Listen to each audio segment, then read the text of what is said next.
قصہ حضرت اسماعیل علیہ السلام کا، یہ سب جانیں گے آپ اس ویڈیو میں۔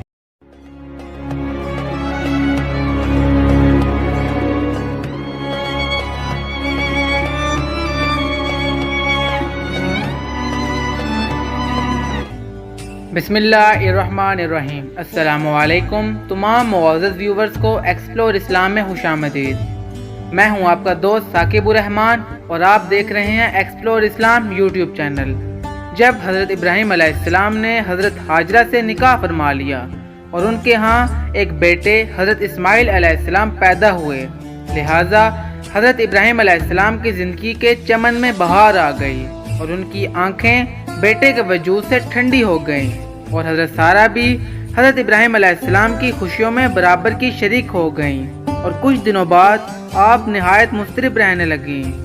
اور اب وہ لڑکے کی صورت دیکھنے کی بھی روادار نہ رہیں، اور نہ وہ حضرت ہاجرہ کو اپنے سامنے دیکھنا پسند کرتی، اور اب تو وہ بہت ہی رنجیدہ رہنے لگی تھیں اور انہیں کسی پل چین نہیں آتا تھا۔ لہٰذا انہوں نے برملا حضرت ابراہیم علیہ السلام سے اس کا اظہار کر دیا کہ اب میں انہیں ایک لمحہ کو بھی برداشت نہیں کر سکتی، لہٰذا اب صاف کہہ دیا کہ آپ انہیں اور لے جائیں کہ میری نظروں سے دور ہو جائیں۔ لہٰذا حضرت ابراہیم علیہ السلام نے حضرت سارہ کی اس خواہش پر عمل کرنے کا تہیہ فرما لیا، اور اللہ تعالیٰ نے بھی بذریعہ وحی آپ کو اس کی ہدایت فرمائی کہ وہ بیوی بچے کو کہیں لے جائیں اور حضرت سارہ کی خواہش کا احترام کریں۔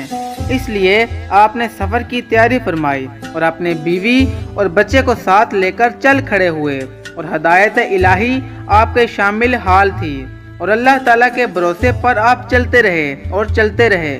یہاں تک کہ آپ نے طویل سفر طے کر لیا۔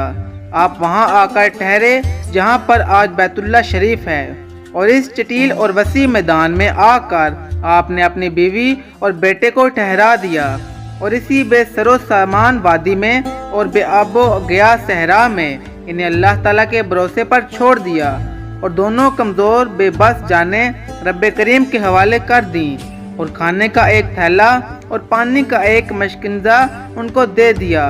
اور ان چیزوں کے علاوہ سوائے ایمان اور توکل اللہ کے کچھ نہیں تھا۔ بس اب خدا کی ذات ہی ان کا سہارا تھی، اور انہیں آپ نے اکیلے ہی وہاں پر چھوڑ دیا، اور اللہ تعالیٰ کے بھروسے پر انہیں چھوڑ کر چل دیے۔ جب آپ تھوڑی دور تک گئے تھے کہ حضرت ہاجرہ رضی اللہ تعالیٰ عنہ آپ کے پیچھے آئیں اور ان کا دامن تھام لیا اور آپ کی سواری کی باگ تھام لی، اور عرض کرنے لگیں، ابراہیم علیہ السلام، یہ آپ کہاں جا رہے ہیں اور ہمیں کس میدان میں چھوڑ کر جا رہے ہیں؟ تو حضرت ابراہیم علیہ السلام نے بتایا کہ یہ رب کریم کا یہی حکم ہے۔ تو جب آپ کو معلوم ہوا کہ یہ امر ربی ہے اور اللہ تعالیٰ کے اشارے سے یہ سب کچھ ہو رہا ہے، تو انہوں نے سلسلہ گفتگو بند کر دیا اور حکم ربانی کے سامنے سر تسلیم میں ہم کر لیا، اور اللہ تعالیٰ کی رحمت پہ بھروسہ کرتے ہوئے فرمایا، اگر یہ بات ہے تو اللہ تعالیٰ ہمیں ضائع نہیں کرے گا۔ اس طرح حضرت ابراہیم علیہ السلام اپنے بیٹے اور بیوی کو الوداع کر کے چلے آئے، اور یہ دعا بارگاہ الہی میں کیے جا رہے تھے، جس کا ذکر قرآن کی سورہ ابراہیم کی آیت نمبر 37 میں ہوا ہے۔ ترجمہ: اے رب کریم، میں نے اپنے گھر والوں کو صحرا میں ٹھہرا دیا ہے، تیرے محترم گھر کے پاس، اے ہمارے رب کریم، یہ نماز کی پابند کرتے رہیں اور ان کے دل اپنی طرف جھکنے والے بنا دے، اور انہیں پھلوں سے روزی عطا فرما تاکہ یہ لوگ تیرا شکر کریں۔ اس تفصیلی دعا سے معلوم ہوا کہ حضرت ابراہیم علیہ السلام کا مقصد اس غیر آباد علاقے میں اپنے خاندان کو آباد کرنے سے صرف یہ تھا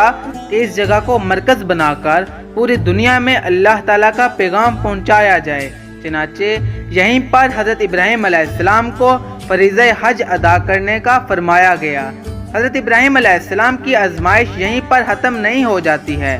کہ وہ اپنی بیوی ہاجرہ اور اکلوتے بیٹے کو اس چٹیل اور غیر آباد میدان میں اکیلے ہی چھوڑ جائیں، بلکہ جب آپ نے انہیں وہاں پر چھوڑا تو حضرت ہاجرہ کو وہاں ہر طرف آفات نظر آنے لگیں۔ دھوپ کی تپش سے ریت آگ کی طرح گرم ہو رہی تھی، اور پتھر لال انگارے بنے ہوئے ہیں، اور گرم ہوا کے سپیڑے جسم کے پرزے اڑا رہے ہیں، لیکن حضرت حاجرہ رضی اللہ تعالی عنہا نہایت صبر کا مظاہرہ کرنے لگی۔ گرمی کی شدت سے دودھ چھاتیوں سے خشک ہو چکا ہے اور بچے کے منہ میں دودھ کا ایک گھونٹ نہیں آ رہا ہے، اور خود حاجرہ کا منہ پیاس سے خشک ہو رہا ہے اور ساتھ ہی بھوک سے برا حال ہے۔ تو آپ روک کر بارگاہ الہی میں عرض کرنے لگیں اور اس ذات گرامی کے حضور روتی دھوتی رہیں اور پانی کی تلاش میں چاروں طرف پریشان ہو کر پھرتی رہیں۔ کبھی صفا پہاڑی پر چڑھ کر دور دور تک پانی کی تلاش میں نظریں دراتی ہیں۔ جب وہاں پانی نظر نہیں آتا تو پریشانی کی عالم میں دوڑتی ہوئی مروہ پہاڑی پر جا چڑھتی ہیں اور نا امید ہو کر پھر صفا کی طرف دوڑتی آتی ہیں۔ اس طرح وہ 7 بار ادھر ادھر چکر لگاتی ہیں، لیکن پانی دستیاب نہیں ہوتا اور دور سے انہیں ننھا بچہ بلکتا ہوا سنائی دیتا ہے تو گھبرا کر دوڑتی ہوئی وہاں پر پہنچتی ہیں جو بھی پہلے دردناک آواز سے بلک کر رو رہا تھا، لیکن جب آپ پتھریلی چٹانوں پر سے گرتی پڑتی وہاں پہنچتی ہیں تو دیکھتی کیا ہیں، ننھا بچہ بے چینی کی حالت میں پاؤں زمین پر رگڑ رہا ہے اور اس کا حلق خشک ہو چکا ہے اور آواز اس کے گلے میں اٹک کر رہ گئی ہے اور رحمت الہی جوش میں آ گئی ہے اور پانی کا چشمہ ننھے اسماعیل علیہ السلام کے پیروں کے پاس رواں دواں ہے اور اللہ کریم کو اس بچے کی حالت پر رحم آتا ہے اور میٹھا اور ٹھنڈا پانی چاہے زمزم کی صورت میں زمین سے بہنے لگتا ہے اور فوارے کی طرح سے جاری ہو جاتا ہے۔